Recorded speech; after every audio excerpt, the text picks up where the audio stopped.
Buenas, hermanos, que é Roberto Simões. Estamos aqui na parte 2 do Imposturas do Yoga, uma nova sériezinha que nós estamos produzindo aqui no podcast Yoga Contemporâneo, né? Então nós vamos conversando no Imposturas do Yoga sobre os meus achados, as minhas descobertas, as minha pesquisas do mestrado, doutorado, do pós-doc, tá certo? Começamos aí na parte 1 trazendo uma série de problemáticas, né, de discussão sobre a temática, né, yoga no Brasil e América Latina. E agora a gente vai falar sobre as perguntas das pesquisas, da minha pesquisa até aqui, né? Ainda na banca de defesa do meu doutorado, né, algumas perguntas surgiram, né, como por exemplo, como se deu a transplantação do yoga indiano a outras sociedades não hinduístas? É uma pergunta que me trazia à mente, né? Trabalhos já vinham sendo realizados e artigos muito interessantes sendo apresentados em congressos pelo mundo sobre essa temática.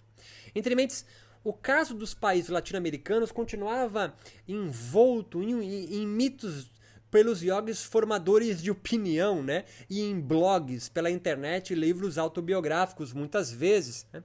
Não respeitados por agentes religiosos do yoga oposto. Eles querem dizer com isso o seguinte: a história do yoga na América Latina é muito louca, né? Não tem um yoga indiano vindo pra cá e instituindo uma organização de yoga, tipo que aconteceu em Nova York, ou a primeira que foi em Los Angeles, né? Não, aqui não aconteceu isso. Talvez por barreira idiomática, sei lá por quê. Nenhum yoga indiano veio para cá antes de 1960 e 70, tá ligado? Mas o yoga já existia aqui. Então, a primeira questão que motivou esse meu trabalho de pós-doutoramento estava, primeiro, em identificar os reais atores sociais do yoga latino-americano e, em seguida, descrever a vida e obra destes, né? Porque eu sabia que eles iriam influenciar a geração posterior no Brasil. Qual que é a geração posterior no Brasil? É Inês, Maria Bastos, De Rose e Hermógenes. Então, e Caio Miranda, obviamente. Então, era preciso, entretanto, né, um marco teórico, né, que me auxiliasse na estruturação das fases dessa transplantação religiosa. Era de extrema importância respondermos, né, quais as influências, sincretismos que o yoga sofreu, né, ou precisou sofrer, melhor dizendo, para que o possibilitasse tornar-se ético religiosamente a essa população. Ou seja, tornar o sentido de vida do yoga condizente aos anseios deste coletivo latino-americano, já socializado de forma primária e secundária pelo cristianismo, tá ligado? Dito de outra forma, assim, até rude, por que uma dada população decidiria cambiar, trocar, mesclar as suas realidades subjetivas católicas, cristãs, protestantes, por outra tão distante da sua realidade objetiva? Essa é uma pergunta legítima de se fazer. Porra, por que eu vou trocar a Bíblia pelo Yoga Sutra? Né? Outra questão decorrente da primeira, já em como a prática do yoga e meditação conseguiu obter êxito em desvencilhar-se da nebulosa mística esotérica nova era, pensa nos hippies, tá ligado? Bagulho de cristal, e se constituir um novo fenômeno religioso ou espiritual, se ainda fica ofendido comigo, autônomo, né? E quando eu falo religião, eu venho aqui abrir um parênteses rápido, tá certo? E nós vamos discutir isso mais pra frente. Religião não é menor do que espiritualidade. Quando você fala yoga e espiritualidade, não religião, você está subjugando o yoga, tá ligado? Ah, porque a religião matou criancinhas, né? Os padres comem as crianças, né? Literalmente, sexualmente. E esse discurso está correto, sim. A igreja dominou, a igreja matou índios, a igreja cometeu maluquices, tá ligado? Mas, cara, o hinduísmo constituiu uma sociedade totalmente desigual, estratificada em castas, brother. É tão cruel quanto, tá ligado?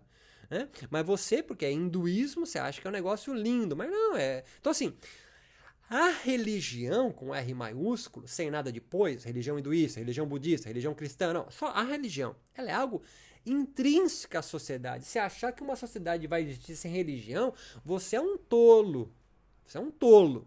Agora, dizer que o yoga não é religião porque as religiões institucionalizadas que você conheceu, tomou contato, ela criou ojeriza para você, beleza. Mas aí você condena o cristianismo, você condena o hinduísmo, você condena o budismo. Ah, o budismo não, falou.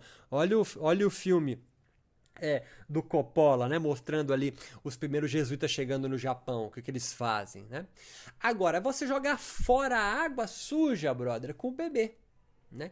Então, você dizer que yoga é espiritual, mas não é religião, tá multiplicando um discurso de uma colônia, de colonizado. Por quê? O cristianismo é religião. E o que eu faço? Não, o que eu faço é espiritual.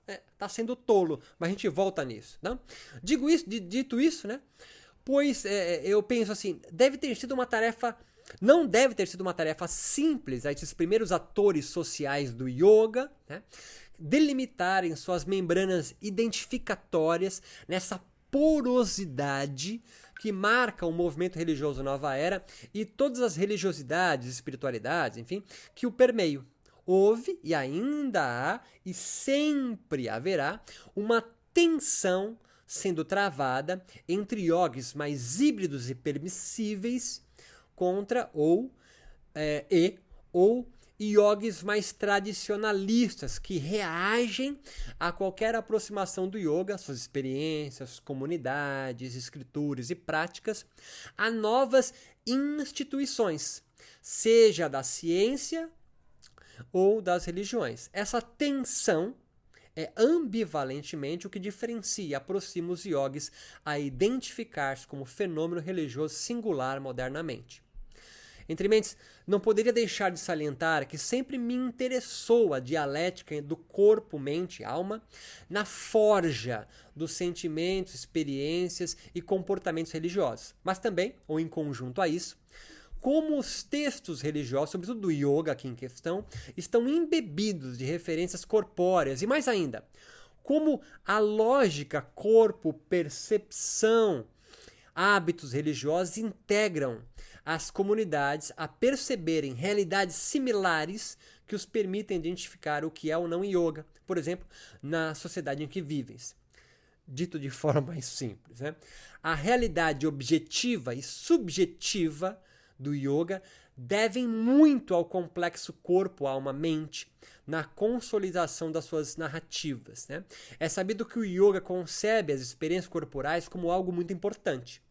Tanto as suas práticas do yoga, quanto seus textos são embebidos de um certo corpo sem órgãos, né?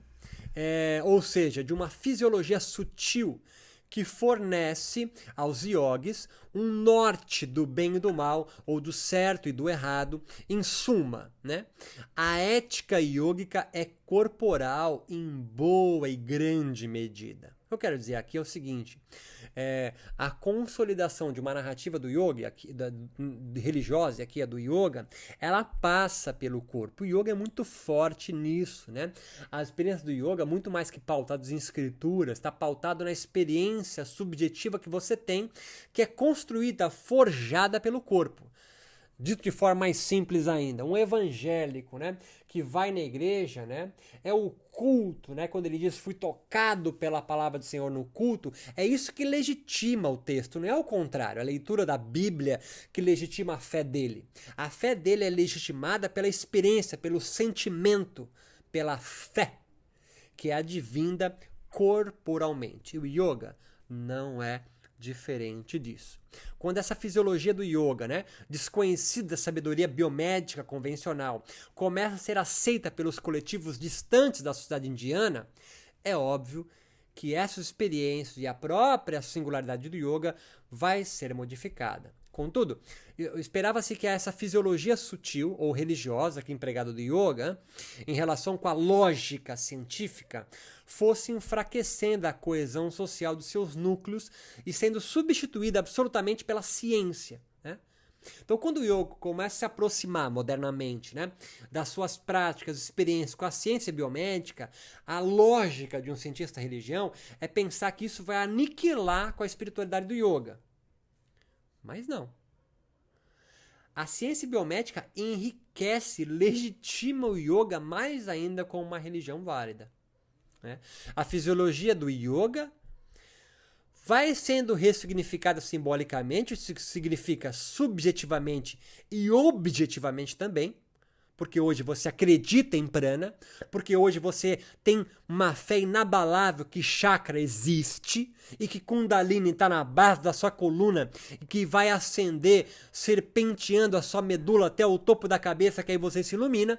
Essa narrativa fisiológica sutil, ela não existe na biomedicina, mas você sentiu ela e consolidou e legitimou ela como verdade pela fé. Fé vem do grego confides, confides com fé, confiante de que isso existe, porque você percebeu no seu próprio corpo.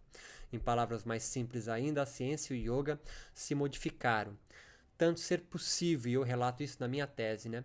Ouvir um yogi cientista afirmar que acredita em prana, kundalini e toda a sorte de elementos sutis da fisiologia religiosa do yoga, ou seja, a realidade subjetiva de um funcionamento corporal no corpo do yoga foi se tornando, e é para toda a grande maioria da população yógica no Brasil e no mundo, uma realidade objetiva na construção social da realidade yógica em andamento no Brasil e demais países do mundo em que yoga cresce. Então, meus amigos, esse é uma parte interessantíssima aqui, e eu não vou esmiuçar isso mais, porque há outros podcasts que adentram nesse recurso, e você pode se aprofundar mais também em cursos do meu canal EAD, né?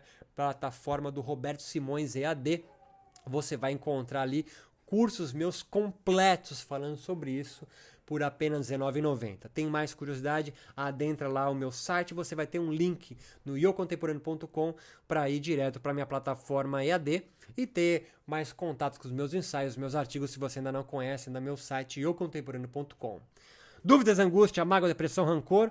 Busque ajuda profissional, meus queridos. Se você quiser gravar seus mantras, quiser gravar uma aula, quiser produzir vídeos mais interessantes para o seu canal do YouTube, por exemplo, você pode e deve conhecer a Casa do Mantra em São Paulo, que é especializada na gravação de áudios e vídeos, na produção de áudios e vídeos para a comunidade do yoga, para a galera do yoga. Vai lá, você vai ter um atendimento excepcional pelo Rogério e pelo Daniel. Procura Casa do Mantra. Um abraço, meus queridos.